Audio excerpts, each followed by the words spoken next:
ಘಟ್ಟ ಕುಸ್ತಿ 2 ಈ ತಮಿಳ್ ಕಾಮಿಡಿ ಡ್ರಾಮಾ ಸಿನಿಮಾ ಈಗ ನೆಟ್ಫ್ಲಿಕ್ಸಲ್ಲಿ ಕನ್ನಡ ಭಾಷೆಯಲ್ಲೇ ನೋಡೋಕೆ ಸಿಗುತ್ತೆ. ನಾನು ಈ ಸಿನಿಮಾ ನೋಡಿದ್ದಾದ್ಮೇಲೆ ಸಿನಿಮಾ ಕೊಟ್ಟ ಎಕ್ಸ್ಪೀರಿಯನ್ಸ್ ಹೇಗಿತ್ತು ಅಂತ ಹೇಳೋದಾದ್ರೆ ಓಕೆ, ನಾಟ್ ಬ್ಯಾಡ್ ಅಂತೀನಿ.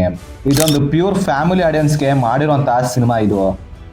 ಇದರ ಸ್ಟೋರಿ ಆಲ್ರೆಡಿ ಪಾರ್ಟ್ 1 ನೋಡಿದವರಿಗೆ ಗೊತ್ತೇ ಇರುತ್ತೆ.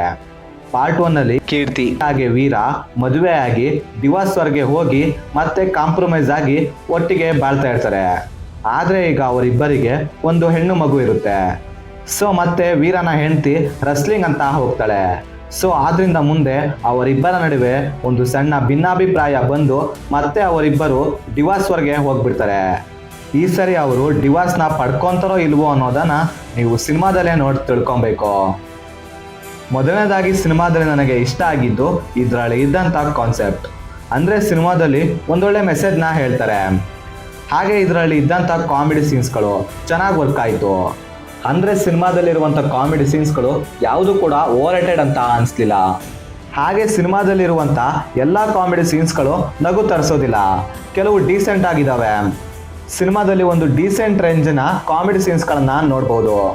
ಮೇಯ್ನ್ ಆಗಿ ಸಿನಿಮಾದಲ್ಲಿ ನಾನು ಫುಲ್ ಎಂಜಾಯ್ ಮಾಡಿದ್ದಂದ್ರೆ ಇದರ ಸೆಕೆಂಡ್ ಹಾಫ್ನಲ್ಲಿ ತುಂಬ ಎಂಟರ್ಟೈನಿಂಗ್ ಆಗಿ ಬರ್ಕೊಂಡಿದ್ದಾರೆ. ಸೆಕೆಂಡ್ ಹಾಫ್ನಲ್ಲಿ ಬರುವಂತಹ ಸೀನ್ಸ್ಗಳನ್ನು ಕಂಪೇರಿಟಿವ್ಲಿ ಫಸ್ಟ್ ಹಾಫ್ಗಿಂತ ಸೆಕೆಂಡ್ ಹಾಫ್ ಫುಲ್ ಎಂಗೇಜಿಂಗ್ ಆಗಿರುತ್ತೆ ಸಿನಿಮಾ. ಹಾಗೆ ಸಿನಿಮಾದಲ್ಲಿರುವಂಥ ಕ್ಲೈಮ್ಯಾಕ್ಸ್ನ ಒಳ್ಳೆ ರೀತಿ ಬರ್ಕೊಂಡು ಚೆನ್ನಾಗಿ ಪ್ರೆಸೆಂಟ್ ಮಾಡಿದ್ದು ಇಷ್ಟ ಆಯಿತು.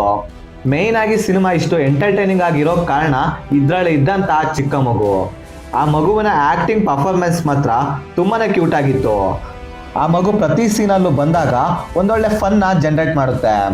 ಇನ್ನು ಸಿನಿಮಾದಲ್ಲಿರುವಂಥ ಸ್ಟೋರಿ ಅಂತ ಹೇಳಿಕೊಳ್ಳುವ ರೇಂಜ್ಗೇನಿಲ್ಲ ಅಂದರೂ ಇದರಲ್ಲಿರುವಂಥ ಕಾಮಿಡಿ ಸೀನ್ಸ್ಗಳನ್ನು ಚೆನ್ನಾಗಿ ಯುಟಿಲೈಸ್ ಮಾಡಿಕೊಂಡು ಒಳ್ಳೆ ರೀತಿಯಲ್ಲಿ ಪ್ರೆಸೆಂಟ್ ಮಾಡಿದ್ದು ಇಷ್ಟ ಆಯಿತು. ಇನ್ನು ನಾನು ಈ ಸಿನಿಮಾಗೆ ಕೊಡ್ತಿರುವಂಥ ರೇಟಿಂಗ್ 5ಗೆ 2 ಸ್ಟಾರ್ ಕೊಡ್ತೀನಿ. ಇನ್ನು ನನ್ನ ಪ್ರಕಾರ ಇದು ಒಂದು ಡೀಸೆಂಟ್ ಆಗಿರುವಂಥ ಫ್ಯಾಮಿಲಿ ಎಂಟರ್ಟೈನರ್ ಸಿನಿಮಾ ಅಂತೀನಿ.